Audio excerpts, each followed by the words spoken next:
Hello दोस्तों, आज हम बात करेंगे एक्सरसाइज हमारे ब्लड शुगर वैल्यूज़ को कैसे अफेक्ट करता है। ये चीज़ को जानना और समझना ज़रूरी है क्योंकि डायबिटिक पेशेंट में जब आप एक्सरसाइज करते हो ब्लड शुगर वैल्यूज़ में सिग्निफिकेंट वेरिएशन आ सकता है, जिसके कॉन्सेप्ट को समझना ज़रूरी है।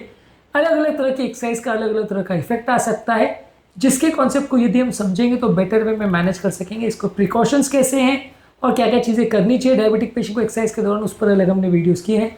आज बात करेंगे एक्सरसाइज आपके ब्लड शुगर वैल्यूज़ को अफेक्ट कैसे करता है। टॉपिक पर जाने से पहले जो लोग हमारे चैनल पर नए हैं उन्हें रिक्वेस्ट करता हूँ चैनल को सब्सक्राइब करें, वीडियोस को लाइक करें, शेयर करें, फॉलो करें, कमेंट करें, पूरा देखें। टॉपिक इंपॉर्टेंट है, इसे एंड तक देखिएगा। चलिए शुरू करते हैं।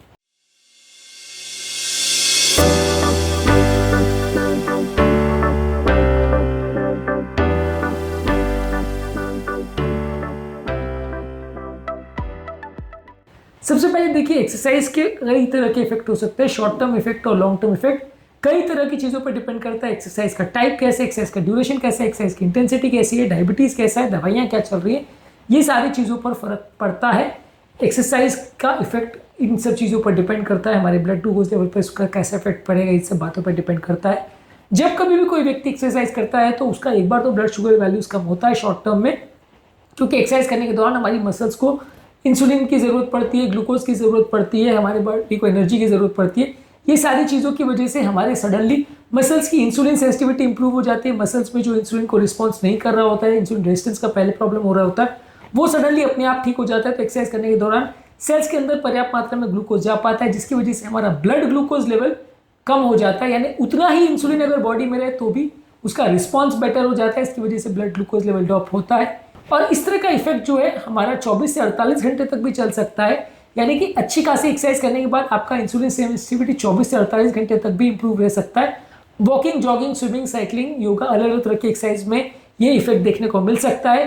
और ये इफेक्ट ज़्यादातर टाइप 2 डायबिटीज और इंसुलिन रेजिस्टेंस वाले पेशेंट में ज़्यादा देखने को मिलता है, यानी कि उनका इंसुलिन सेंसिटिविटी बेटर हो जाता है। तो कहने का मतलब ये कि इसकी इंपॉर्टेंस ये कि जब कोई व्यक्ति अगर एक्सरसाइज कर रहा है तो अगर उसने एक्सरसाइज की है तो उसकी दवाओं की रिक्वायरमेंट कम हो जाएगी। अगर कोई व्यक्ति पूरे 7 दिन एक्सरसाइज नहीं कर रहा है और एक दिन एक्सरसाइज बहुत कर रहा है तो उस दिन उसकी बॉडी को कम दवा की जरूरत पड़ेगी। सेम मात्रा में जो बॉडी में इंसुलिन अगर रहेगा तो वो ज़्यादा अच्छा एक्शन कर पाएगा, शुगर लेवल्स को कम कर पाएगा। तो बाकी दिनों में अगर उस व्यक्ति का शुगर वैल्यू अगर 150 चल रहा है तो एक्सरसाइज जिस दिन उसने ज़्यादा करी, बाकी दिन बिल्कुल नहीं कर रहा था, तो उस दिन हो सकता है उतने ही इंसुलिन में, उतना ही खाने पीने में उसका शुगर वैल्यू 100 या 80 हो जाए, तो उसको हाइपोग्लाइसीमिया का रिस्क भी हो सकता है, उसको दवाओं का डोज शायद कम करना पड़े।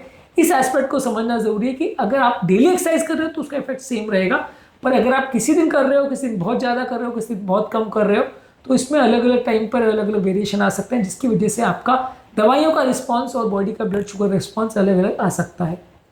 इसके अलावा कुछ तरह की एक्सरसाइज है, जैसे एरोबिक एक्सरसाइज है, जैसे वेट लिफ्टिंग है, स्प्रिंटिंग है, और हाई इंटेंसिटी एक्सरसाइज है जो एड्रेनलिन सडनली बढ़ाती है बॉडी में।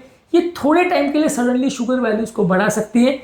और अगर किसी व्यक्ति का अगर मान लीजिए पहले से अगर बेसलाइन शुगर वैल्यूज बहुत ज़्यादा है और वो हाइपरग्लाइसीमिया के स्टेट में है, शुगर वैल्यूज ऑलरेडी 250 से ऊपर है, तो वैसे व्यक्ति अगर सडन हाई इंटेंसिटी एक्सरसाइज करते हैं तो उनका शुगर वैल्यूज बहुत ज़्यादा बढ़ सकता है। और इस तरह के पेशेंट्स को ब्लड शुगर मॉनिटरिंग की आवश्यकता पड़ सकती है, क्योंकि सडन शुगर लेवल्स के बढ़ने की वजह से वो डायबिटिक कीटोएसिडोस में जा सकते हैं, जिसमें ये हाई शुगर वैल्यूज़ की उनकी बॉडी में टॉक्सिसिटी डेवलप हो सकती है और कंडीशन बिगड़ सकती है। तो ओवर एग्रेसिव एक्सरसाइज अगर आप छोटे ड्यूरेशन के लिए करते हो, खासकर अगर आपका बेसलाइन शुगर वैल्यूज ऑलरेडी पहले से ज़्यादा था, यानी 250 से ऊपर था, तो थोड़ा खतरा हो सकता है और शुगर वैल्यूज कुछ देर के लिए बहुत ज़्यादा बढ़ सकते हैं, यानी 250 के बदले 300-400 भी जा सकते हैं। एक्सरसाइज करने के कुछ घंटे के बाद, कई बार कई घंटे के बाद शुगर वैल्यूज बहुत ज़्यादा ड्रॉप हो सकते हैं। कई लोग को डिलेड हाइपोग्लाइसीमिया हो सकता है, यानी एक्सरसाइज करने के कई घंटे के बाद, खासकर जो शुगर को कंट्रोल करने के लिए सल्फोनाइलूरिया नामक शुगर की टैबलेट लेते हैं, जैसे ग्लिमिप्राइड, गिल्बेनक्लेमाइड, ग्लाइक्लाजाइड, ये सारी दवाइयाँ लेते हैं।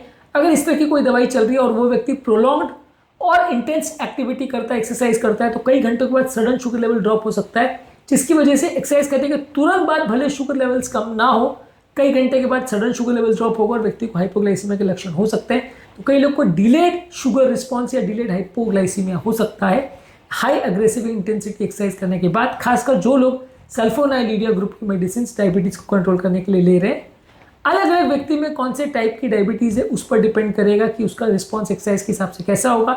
टाइप 1 डायबिटीज़ में एक्सरसाइज से रिस्पॉन्स बहुत ज़्यादा होगा और ऐसे व्यक्ति को हाइपोग्लाइसीमिया यानी शुगर वैल्यूज के कम होने का ज़्यादा रिस्क रहेगा। टाइप 2 डायबिटीज़ यानी बड़े लोगों की जो डायबिटीज़ है उसमें कंपेरेटिवली रिस्क कम रहेगा। इसके अलावा अगर कोई व्यक्ति इंसुलिन ले रहा है एक्सरसाइज करने के दौरान तो उसको इंसुलिन के डोज को कम करने की आवश्यकता है। इसके अलावा अगर कोई व्यक्ति ज़्यादा हाई इंटेंसिटी वर्कआउट करता है तो वैसे लोगों में शुगर वैल्यूज़ में ज़्यादा वेरिएशन देखने को मिलता है, ज़्यादा देर तक वेरिएशन देखने को मिल सकता है। इसके अलावा एक्सरसाइज से पहले और बाद में आपने क्या खाना खाया और किस तरह का खाना खाया उसका क्या इफेक्ट है, ये भी आपके शुगर वैल्यूज़ को चेंज कर सकता है और इसकी वजह से भी आपके एक्सरसाइज का अलग अलग व्यक्ति में अलग अलग इम्पैक्ट आ सकता है।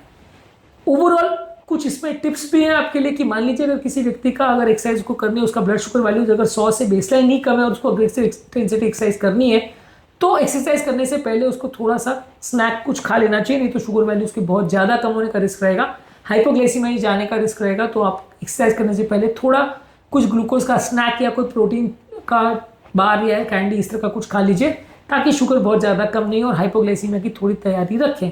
अगर मान लीजिए किसी व्यक्ति का शुगर वैल्यू 250 से ज़्यादा है और प्लस बॉडी में अगर कीटोन बॉडी ऑलरेडी प्रेजेंट है तो वैसे व्यक्ति को एक्सरसाइज नहीं करनी चाहिए, क्योंकि ऐसे व्यक्ति को सडन शुगर वैल्यूज के बढ़ने से कीटोसिस में वो जा सकता है, जिसकी वजह से उनकी कंडीशन बिगड़ सकती है और उनका शुगर का कंट्रोल बिगड़ सकता है। हालत बिगड़ने की वजह से हॉस्पिटल में एडमिट करना पड़ सकता है। तो अगर कोई व्यक्ति की शुगर वैल्यूज ऑलरेडी 250 से ज़्यादा है तो उसको तब तक जब तक कि शुगर वैल्यू कंट्रोल ना हो जाए तब तक एक्सरसाइज नहीं करना चाहिए, खासकर अगर बॉडी में कीटोन बॉडीज हैं तो। इसके अलावा आपको ध्यान रखने की ज़रूरत है कि आपको ज़्यादा मात्रा में पानी पीने की ज़रूरत है। इसके अलावा आपकी बॉडी का हाइड्रेशन को रेगुलरली पूरे एक्सरसाइज के दौरान मेंटेन करिए, बीच बीच में पानी पीते रहिए। इसके अलावा कोई रैपिडली काम करने वाला ग्लूकोज का सोर्स लेके जाइए, जैसे कोई ग्लूकोज के टैबलेट्स हैं, ग्लूकोज का पाउडर है या कोई जूस है जो तुरंत आपको शुगर प्रोवाइड कर सके। लिक्विड फॉर्म में अगर ये शुगर का स्रोत रहेगा तो तुरंत असर करेगा, खाने के फॉर्म में रहेगा तो उसको पेट में जाके असर करने में टाइम लगेगा, उसको पचने में टाइम लगेगा। बिस्कुट, चॉकलेट, कैंडीज, कुकीज़ ये उतना जल्दी असर नहीं करेंगी। ग्लूकोज पाउडर ही सबसे जल्दी असर करता है, जूसेस थोड़ा जल्दी असर कर सकते हैं, ये बहुत जल्दी बॉडी में जाके शुगर वैल्यू को बढ़ा सकते हैं। तो इस तरह का कोई चीज़ कैरी करिए यदि आप डायबिटिक है और अग्रेसिव एक्सरसाइज कर रहे हैं तो। इसके अलावा एक्सरसाइज करने का आपकी बॉडी में क्या इफेक्ट हो रहा है ये देखने के लिए कंटिन्यूस ग्लूकोज मॉनिटरिंग कर सकते हैं। ये देखने के लिए कि एक्सरसाइज करने के कितने घंटे के बाद आपका शुगर वैल्यू कम हो रहा है, कितना कम हो रहा है, और उसके हिसाब से आप अपनी शुगर वैल्यूज को मॉनिटर कर सकते हैं। अगर आप बहुत ज़्यादा अग्रेसिव एक्सरसाइज कर रहे हैं या किसी पर्टिकुलर दिन आपने बहुत ज़्यादा अग्रेसिव एक्सरसाइज की जो कि आप बाकी दिन नहीं करते हो, और सडनली आपने बहुत एक्सरसाइज करी तो उस दिन ज़्यादा बार अपने शुगर को मॉनिटर करिए, ज़्यादा सावधानी रखिए ये देखने के लिए कि शुगर वैल्यू ज़्यादा ड्रॉप तो नहीं हो रही। यदि आप रेगुलरली चेक करते रहोगे और उस दिन आप बाकी दिन अगर दिन में एक बार करते हो तो उस दिन 2-3 बार करिए, ताकि ये देखने के लिए कि शुगर ज़्यादा ड्रॉप तो नहीं हो रहा है। और अगर ड्रॉप हो रहा है तो फिर आपको उस समय ग्लूकोज पाउडर लेके अपने शुगर वैल्यूज को करेक्ट करना पड़ेगा, नहीं तो ज़्यादा शुगर कम होने की वजह से प्रॉब्लम आ सकती है। आज के टॉपिक में हमने बात करी कि एक्सरसाइज का हमारे ब्लड ग्लूकोज वैल्यूज और उसकी रीडिंग्स पर क्या इफेक्ट आ सकता है, एक्सरसाइज के दौरान और क्या क्या चीज़ों पर सावधानी रखनी चाहिए डायबिटिक पेशेंट को क्योंकि ब्लड शुगर वैल्यू ज़्यादा ना गड़बड़ाएं। ये सारी चीज़ों पर हमने एक अलग वीडियो में डिस्कशन किया है, उन वीडियो को भी जरूर देख लीजिएगा। उम्मीद करूंगा कि आज के टॉपिक में कुछ नई बातें जानने को मिली होगी। जो लोग हमारे चैनल पर नए हैं उन्हें रिक्वेस्ट करूंगा कि चैनल को सब्सक्राइब करें, वीडियोज़ को लाइक करें, शेयर करें, फॉलो करें, कमेंट करें, पूरा देखें।